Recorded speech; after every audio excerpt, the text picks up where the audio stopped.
Brought to you by... Sometimes I sit here wondering what nightmares could exist out there, in areas that are too treacherous for most humans to explore. Are there creatures that lurk in the dark corners of the earth? Are there organisms that lay dormant beneath the soil, or encased within the icy tundras of the Arctic, that have until this point been asleep in some dark place in time? We may never know, at least not until they wake up.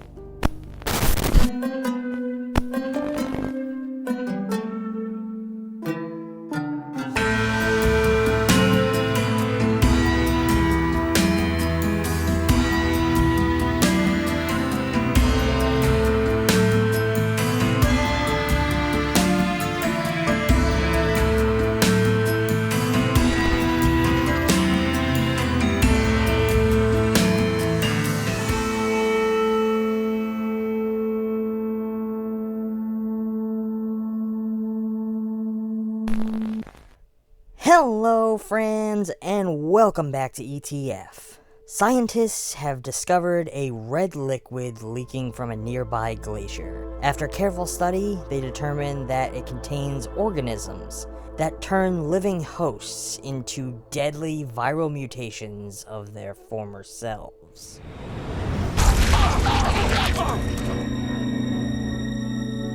This film opens up with a text crawl of sorts, more like a block of words spelling out the doom in which we are about to witness. It reads, "In 2013, the last doubters fall silent. The climate catastrophe exceeds the grimmest predictions. The North Pole will be free of ice within a decade. The glaciers within the Alps will disappear. The consequences cannot be foreseen. But one thing is certain. Life on Earth will change. We will change." These words set the stage for the over-the-top Evil Dead-style nightmare that befalls a group of scientists that honestly feel like they walked straight out of John Carpenter's Outpost 31. I'm not kidding. These characters feel, at the very least, spiritually connected to the Thing, a ragtag group of rugged men and women in the Arctic studying God knows what. Very shortly after meeting them, we are presented with the notion that something out there is watching them, as we see it staring down from a high ridge, making strange clicking sounds like some kind of insect, bringing us our second connection to the Carpenter classic, the creatures themselves. Despite the obvious attempt to distance themselves from the hideous monsters from the Thing, these creatures feel very much connected to that alien organism. Ultimately, the choice was made to make it a biological organism that infects hosts and mutates them. Granted, here, they don't try to make the creatures mimic the hosts in any way. Instead, they turn them into mutant zombified husks, which is pretty fucking sick if you ask me. These things look like a cross between Carpenter's Thing monsters and Raimi's Deadites. The design of each infected throughout the film is fucking awesome, to put it mildly. While it does utilize some CG when needed, the choice was made to focus the efforts on practical insect-like monsters. Each one is designed with incredible detail. The zombified monsters give the film a very Evil Dead element that takes it from an over-dramatized horror story to a full-blown fun and unique horror experience. My favorite might be the fucking zombie mountain goat sequence. The film is set within the gorgeous frozen peaks of a hazardous mountain region. The landscape itself is captivating, haunting, and beautiful to say the least. The desolate and isolated research station, surrounded by vast snow-capped mountains, creates a sense of claustrophobia and vulnerability. The juxtaposition of the beautiful but treacherous landscape with the escalating horror adds a layer of tension that permeates the entire film. The research station, where most of the film takes place, is meticulously designed to convey a sense of realism and functionality. The utilitarian and sterile interiors create a stark contrast to the natural beauty of the exterior surroundings. The set design reflects the isolated and inhospitable nature of the environment, emphasizing the characters' confinement and their desperate fight for survival within the hostile setting. Our first victim, unfortunately, is a dog. who wanders off into a cave and finds a mangy fox that looks like it's about to give birth to a fucking xenomorph. It gets wounded off-screen, and we can only assume that this will lead to something infecting it and gestating inside. Blood Glacier is directed by Marvin Kren, and it's a thrilling horror film that takes viewers on an unforgettable journey into the heart of the Austrian Alps. It's a German-language film that offers a unique twist on the ecological horror genre, blending elements of suspense, science fiction, and creature feature to deliver a chilling and atmospheric experience. This one boasts a diverse and well-rounded cast of characters, each bringing their own unique perspectives and expertise to the unfolding chaos. The lead scientist Yannick delivers a standout performance, capturing the internal conflict and determination necessary to navigate the harrowing circumstances. The supporting cast adds depth and authenticity to this narrative, portraying characters who are both relatable and engaging. While this one may appear to be a straightforward creature feature on the surface, it subtly weaves in themes of environmentalism and human interference with nature. The film serves as a cautionary tale, highlighting the potential consequences of climate change and the unchecked exploitation of natural resources. It raises questions about the balance of scientific progress and the preservation of fragile ecosystems, reminding viewers of the importance of environmental stewardship.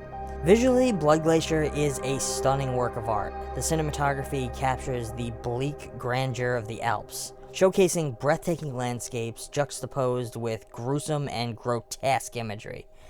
It employs a combination of sweeping landscape shots and tight claustrophobic framing to heighten the sense of isolation and vulnerability. The majestic beauty of the Austrian Alps is captured through wide-angle shots, showcasing the vastness of the environment. These shots create a stark contrast to the horror unfolding within it. Meanwhile, the interior shots of the research station are often close and intimate, tightly framed, intensifying the feeling of confinement and helplessness as the characters are trapped in their isolated environment. The film effectively uses color to enhance the thematic elements. The majority of the film is dominated by cold and desaturated tones, emphasizing the harshness and remoteness of the snowy alpine landscape. This color scheme creates a sense of foreboding and reinforces the isolation of the characters. However, there are punctuations of vibrant red throughout the film, representing the infected glacier parasites, and serving as a striking visual contrast against the otherwise muted palette. This intentional use of color adds a visual punch to the horror elements, and reinforces the film's title. The practical effects used to bring the mutated creatures to life are particularly impressive. From the unsettling, distorted animal features to the pulsating red ooze that permeates the film, the special effects team succeeds in creating a sense of dread and disgust, heightening the horror and the suspense. It's all really impressive, with detailed prosthetics, animatronics, and creature designs. The mutated animals exhibit disfigured features, grotesque mutations, and unsettling combinations of different species, creating a sense of both fascination and repulsion. These practical effects add a tangible and visceral quality to the horror, enhancing the film's impact and immersing the viewers into the nightmarish world. This is definitely a film that doesn't try to skimp out on the gore and violence, delivering real impact whenever possible. It's a film that delivers in the creature feature and body horror elements, taking them to extreme levels of gore, taking them to extreme and grotesque levels, which will be satisfying to almost any horror fan on some level. However, it does sort of sacrifice character development, and stick us with somewhat dull and uninteresting people. Its pacing is excellently balanced, gradually building tension as the story unfolds. The suspense is expertly crafted, with Kren skillfully utilizing the isolation of the research station and the uncertainty surrounding the mutated creatures to keep viewers on the edge of their seats.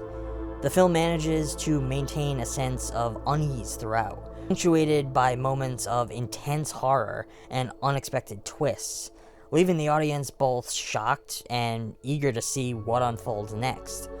The film incorporates visual metaphors that underscore its environmental themes. The melting glacier, which releases the parasitic infection, serves as a potent symbol of the consequences of climate change and human interference with nature. The gradual decay and mutation of the environment mirrors the moral decay of society's disregard for ecological preservation. These visual metaphors add depth to the film's narrative and encourage reflection of humanity's impact on the natural world. If you like a good creature feature and you don't mind subtitles, I would take a chance on this one, though you will have to suffer through some bland character moments. The creatures do pay off quite well, and they don't waste time getting them onto the screen. Overall, I would consider Blood Glacier to be a refreshing and exhilarating addition to the horror genre, offering a compelling blend of ecological themes, gripping storytelling, and chilling visuals. With decent performances, an atmospheric setting, and a thought-provoking commentary on humanity's relationship with nature, the film stands out as an excellent example of modern horror filmmaking. Whether you're a fan of creature features or simply looking for a thrilling and visually captivating film, Blood Glacier is an absolute must-watch for Evil Dead fans at the least. It will likely leave you contemplating its implications long after the credits roll.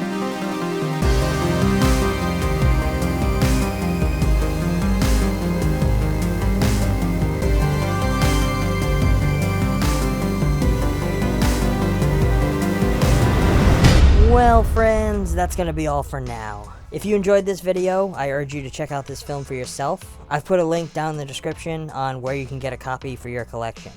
If you like what we're doing here and you want to help support this channel, please come find us on Patreon. Every little bit helps this channel grow and gets us closer to that ultimate goal of being able to make these videos for you full time. Until next time, stay safe, and as always, thanks for watching.